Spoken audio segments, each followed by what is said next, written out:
دی debate میں خوش آمدید۔ ذرا تصور کریں ایک ایسی رات جہاں اسلامی تاریخ کے سب سے طاقتور اور بانی خاندان کی بیٹی کو اندھیرے میں بالکل چھپ کے دفن کیا جا رہا ہے۔ ہاں، اور کوئی عوامی اعلان بھی نہیں کیا گیا۔ مدینہ کے عوام کو اس کی خبر تک نہیں تھی۔ بالکل، اور سب سے بڑی بات، جو خلیفہ وقت ہیں انہیں اس جنازے سے مکمل طور پر بے دخل کر دیا گیا ہے۔ تو سوال یہ پیدا ہوتا ہے کہ کیا یہ محض ایک سوگوار خاندان کا ایک نجی فیصلہ تھا، یا پھر تاریخ کی سب سے پہلی خاموش اور کامیاب سیاسی بغاوت؟ یہ واقعی تاریخ کا ایک بہت ہی نازک اور پیچیدہ موڑ ہے، جہاں ہم حقائق کو مختلف زاویوں سے پرکھنے کی کوشش کر رہے ہیں۔ صحیح۔ آج کا ہمارا موضوع رسول اللہ صلی اللہ علیہ وآلہ وسلم کی وفات کے بعد خلافت کی جانشینی کا بحران، اس نئے نظام کی لیجیٹیمیسی یعنی جواز، اور مسلم معاشرے کے اتحاد پر اس کے طویل مدتی اثرات ہیں۔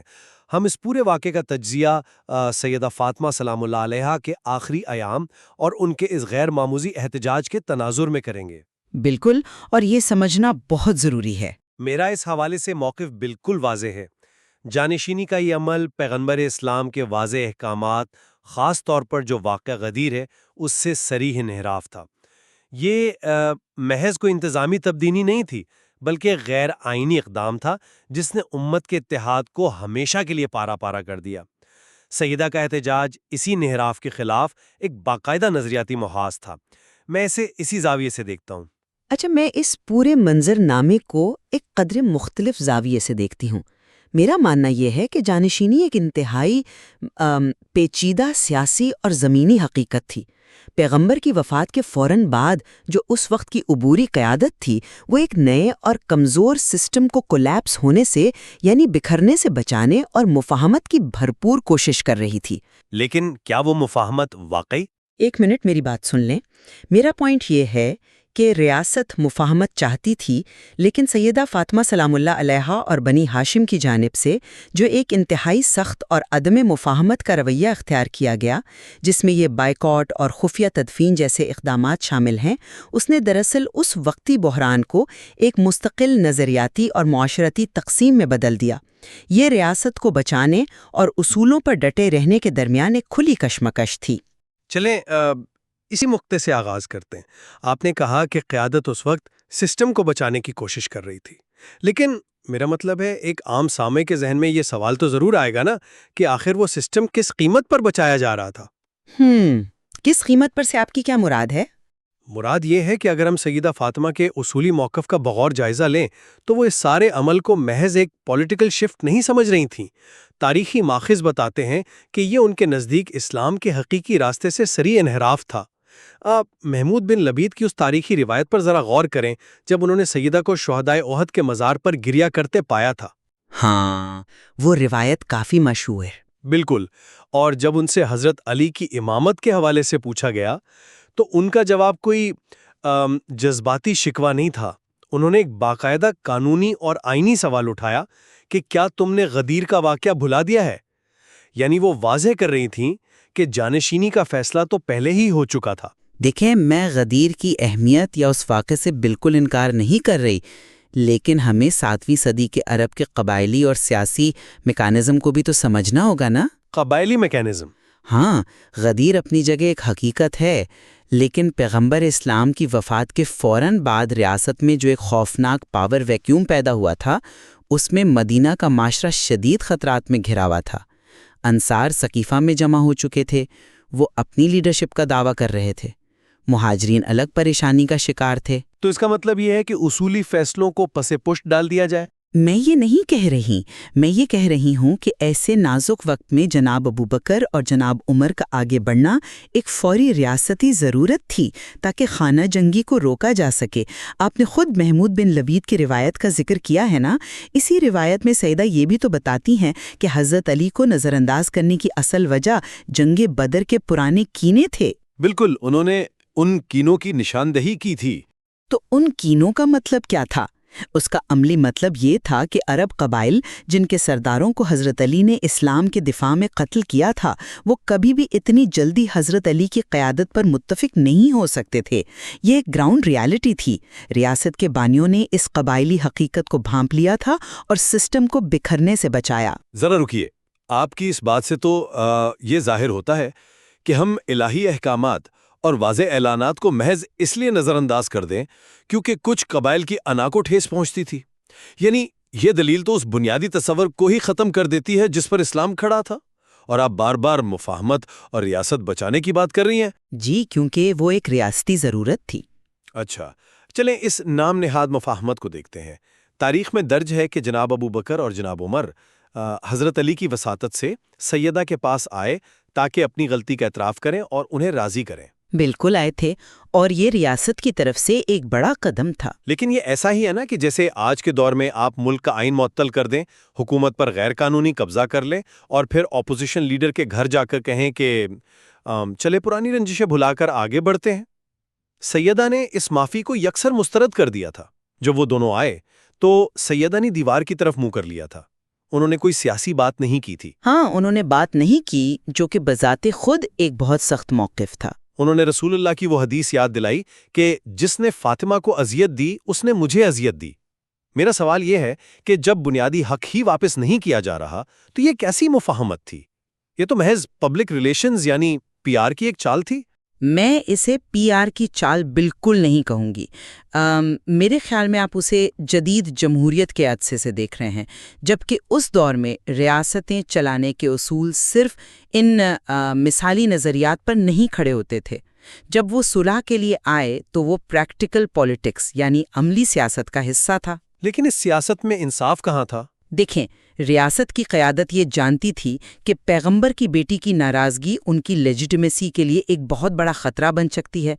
ان کا چل کر گھر آنا اور حضرت علی کی وساطت استعمال کرنا ریاست کی جانب سے ایک بہت بڑی لچک اور ایک ڈیسپریٹ کوشش تھی تاکہ کسی طرح اس خلیج کو پاٹا جا سکے۔ لچک؟ جب آپ حق غصب کر چکے ہوں تو پھر کیسی لچک؟ لیکن ریاست کے پاس اس وقت اور کیا آپشن تھا؟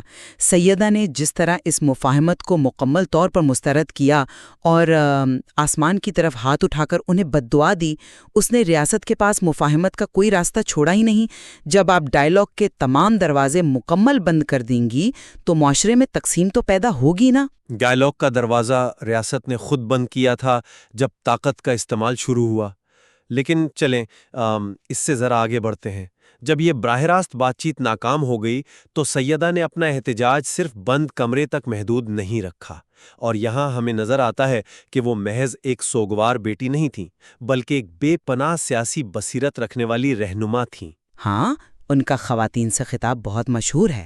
بالکل، جب انصار اور مہاجرین کی عورتیں ان کی عیادت کے لیے آئیں تو سیدہ نے اپنے بستر علالت کو باقاعدہ ایک پولیٹیکل پلیٹ فارم میں تبدیل کر دیا۔ اس وقت کے قبائلی معاشرے میں شاید مردوں تک براہ راست رسائی ممکن نہیں رہی تھی، تو انہوں نے عورتوں کے ذریعے مدینہ کے ہر گھر تک اپنا نیریٹو پہنچایا۔ یہ ایک بہت ہی غیر معمولی قدم تھا۔ اور انہوں نے ان عورتوں کے سامنے ان کے مردوں کی سستی اور بزدلی کو چیلنج کیا۔ انہوں نے واضح کیا کہ یہ صرف ایک خاندان کا نقصان نہیں ہے، بلکہ پیشن گوئی کی کہ اب اس غصب کے نتیجے میں معاشرے کو فتنہ، قتل و غارت اور ڈکٹیٹرشپ کا سامنا کرنا پڑے گا۔ بالکل، وہ خطبہ اپنی فصاحت اور بصیرت میں بلا شبہ ایک شاکار ہے، لیکن ذرا اس کے معاشرتی اثرات پر بھی تو غور کریں۔ آپ خود کہہ رہی ہیں کہ انہوں نے عورتوں کو استعمال کر کے مدینہ کے ہر گھر میں اپنا پیغام پہنچایا۔ ریاست کے نقطہ نظر سے یہ کیا تھا؟ یہ ایک پرامن احتجاج تھا۔ ریاست کی نظر میں یہ ایک قائم شدہ عبوری حکومت کے خلاف کھلی بغاوت کو ہوا دینے کے مترادف تھا۔ انصار اور مہاجرین، جو اس وقت اس نئی اسلامی ریاست کے بنیادی ستون تھے، ان کے مردوں پر کھلے عام یہ الزام لگانا کہ ان کا عقیدہ متزلزل ہے اور انہیں مستقبل میں آمریت کے تانے دینا، یہ سب خود معاشرے میں شدید پولرائزیشن پیدا کر رہا تھا۔ تو کیا وہ سچ نہیں بول رہی تھیں؟ سچائی اپنی جگہ، لیکن ریاست جو پہلے ہی بیرونی اور اندرونی خطرات کا شکار تھی، اس کے مرکز میں بیٹھ کر نظام کی بنیادوں کو ہلانا ریاست کے لیے کیسے قابل قبول ہو سکتا تھا؟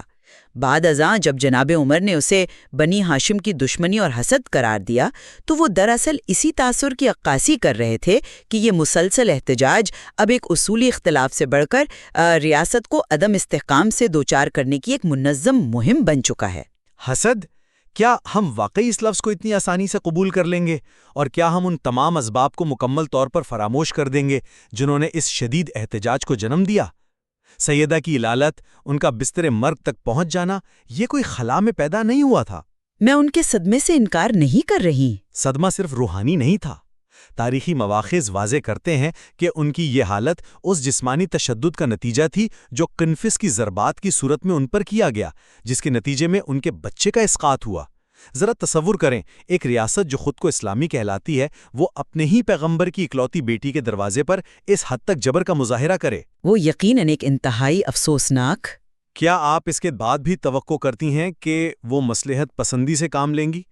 آپ جسے ریاست کو عدم استحکام کا شکار کرنے کی مہم کہہ رہی ہیں، وہ دراصل اسی ریاستی جبر کے خلاف ایک فطری دفاعی رد عمل تھا۔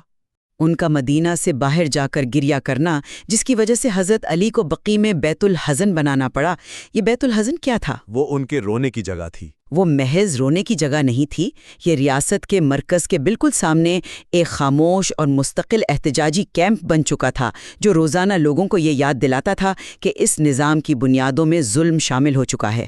میں اس دکھ اور اس جسمانی اور روحانی صدمے کی شدت سے بالکل انکار نہیں کر رہا، اور نہ ہی کوئی باشعور انسان اس جبر کی حمایت کر سکتا ہے۔ لیکن دیکھیں، ہمارا موضوع یہ ہے کہ اس ساری صورتحال نے امت کے طویل مدتی اتحاد پر کیا اثر ڈالا۔ جی بالکل، بیت الحزن کا بننا، مردوں پر تنقید کرنا اور ریاست سے مکمل بائیکاٹ کرنا، یہ تمام اقدامات اس خلیج کو مزید گہرا کر رہے تھے۔ ریاست نے طاقت کا استعمال کیا، جو کہ ایک تلخ حقیقت ہے، لیکن اس کے بعد ریاست نے پیچھے ہٹنے اور معاملات ٹھنڈے کرنے کی بھی تو کوشش کی نا۔ وہ کوششیں بے معنی تھی شاید، مگر اس سب کے بعد جو حتمی قدم اٹھایا گیا، اس نے اتحاد کی آخری امید بھی ختم کر دی، اور وہ قدم تھا سیدہ کا اپنی موت اور تدفین کو ایک ابدی سیاسی اور نظریاتی ہتھیار بنا لینا۔ میرا ماننا ہے کہ یہ وہ موڑ تھا جہاں سے واپسی بالکل ناممکن ہو گئی۔ اور میں کہتا ہوں کہ یہ وہ قدم تھا جس نے تاریخ کا دھارا بدل دیا۔ سیدہ کی آخری وصیت کہ انہیں رات کی تاریکی میں غسل دیا جائے، کفن پہنایا جائے اور دفن کیا جائے، یہ تاریخ کا سب سے پراسرار اور سب سے گرجدار احتجاج تھا۔ ہمیں اس کے میکانزم کو سمجھنا ہوگا۔ ہاں، وہ تدفین رات کے اندھیرے میں ہوئی تھی۔ اس دور کے عرب معاشرے میں جنازہ پڑھانا خاص طور پر کسی عظیم شخصیت کا خلیفہ وقت کی لیجیٹیمیسی کی سب سے بڑی علامت ہوتا تھا۔ سیدہ نے حضرت علی کو واضح وصیت کی کہ جن لوگوں نے میرا حق غصب کیا ہے وہ میرے جنازے میں شریک نہ ہوں۔ یہ ایک الٹیمیٹ پولیٹیکل ویٹو تھا۔ رات کی تاریکی میں صرف چند گنے چنے افراد جیسے مقداد، سلمان، ابو ذر اور عمار، انہی کی موجودگی میں تدفین ہوئی۔ خلیفہ کو اس جنازے سے مکمل آؤٹ کر کے سیدہ نے ثابت کر دیا کہ وہ مرتے دم تک اس حکومت کی قانونی حیثیت کو تسلیم نہیں کرتیں۔ یہ ایک ایسا فیصلہ تھا جس نے اس حکومت پر ہمیشہ کے لیے ایک بڑا سوالیہ نشان لگا دیا۔ اچھا، وہ ایک غیر معمولی اور انتہائی طاقتور قدم تھا، میں اس سے بالکل اتفاق کرتی ہوں۔ لیکن کیا آپ نے اس پہلو پر غور کیا ہے کہ اس خفیہ تدفین نے اس وقت کے مسلم معاشرے کی نفسیات کے ساتھ کیا کیا؟ کیا کیا؟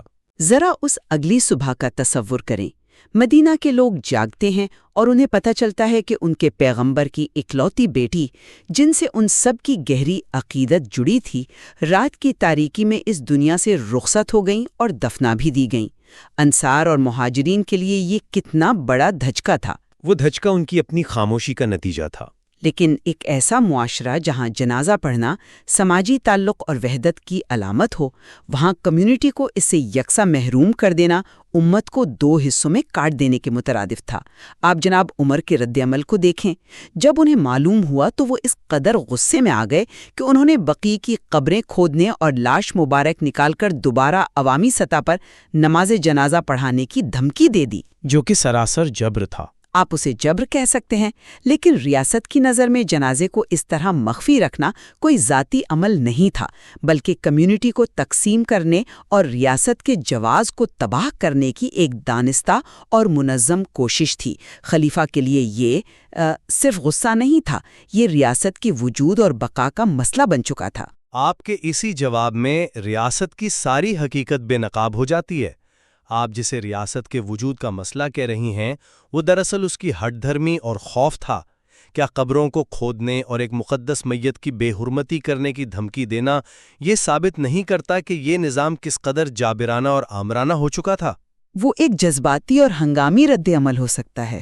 بقیہ میں 40 تازہ قبریں بنانا یا اصل قبر کو زمین کے برابر ہموار کر دینا، آج تک محققین بحث کرتے ہیں کہ وہ جنت البقیع میں دفن ہیں، اپنے گھر میں یا روضہ رسول میں۔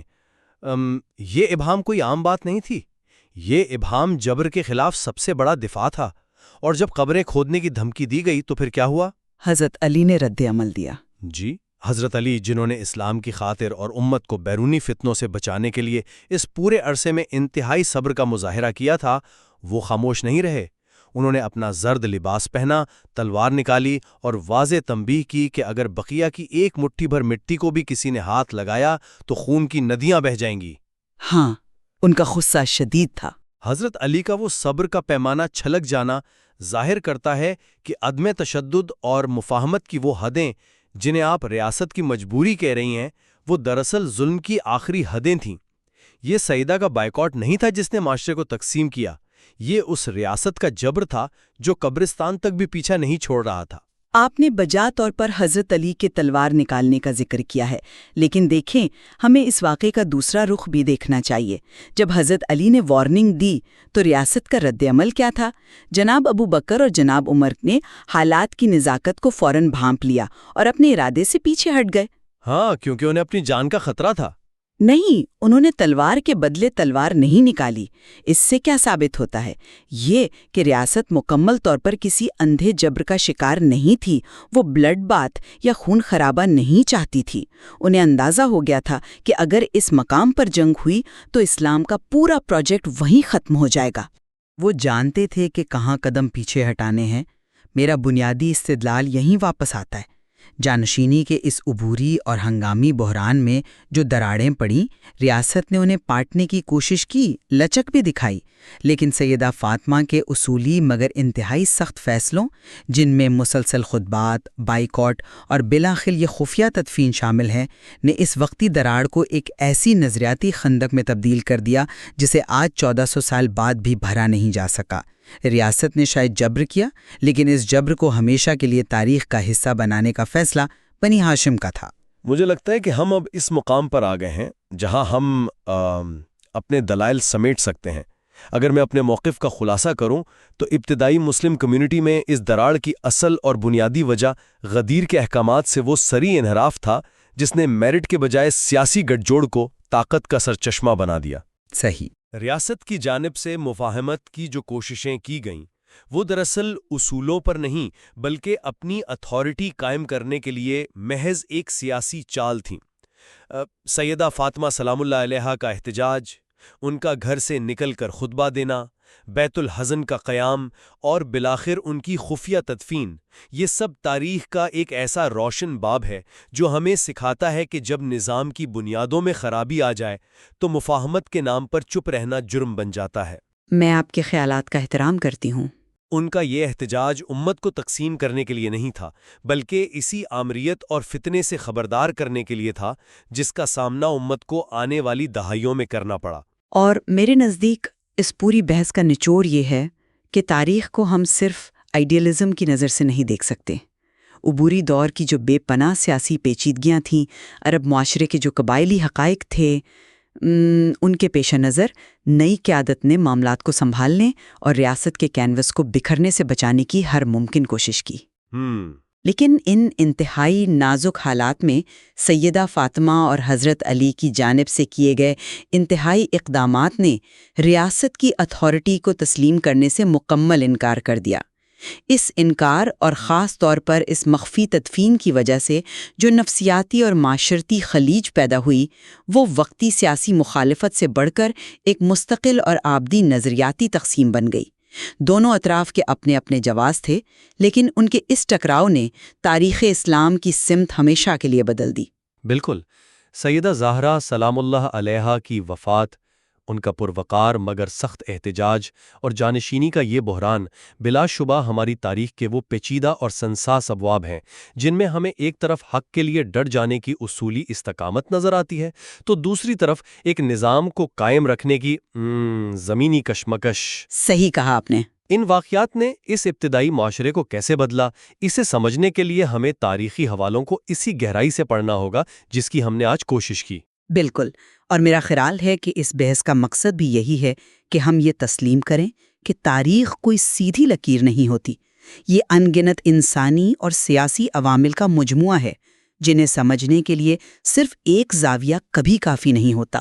بجے فرمایا، کسی بھی عمارت کی بنیاد میں پڑنے والی دراڑ کو سطحی باتوں سے نہیں چھپایا جا سکتا، وہ دراڑیں وقت کے ساتھ اور گہری ہو جاتی ہیں۔ آج 14 صدیاں گزرنے کے بعد بھی مدینہ میں سیدہ کی وہ گمشدہ قبر اس خاموش بغاوت اور اس بنیاد کی خرابی کی طرف اشارہ کر رہی ہے۔ یہ واقعی سوچنے کا مقام ہے۔ کیا یہ نامعلوم قبر اور وہ 40 نشانات امت کی وحدت کے بکھرنے کا حتمی ثبوت ہیں، یا حق کے دفاع کا ایک ایسا بے مثال طریقہ جسے سمجھنے کے لیے آج بھی انسانیت غور کر رہی ہے؟ یہ وہ سوال ہے جو ہم آپ کے اپنے شعور اور جستجو پر چھوڑے جا رہے ہیں۔ سننے کا شکریہ۔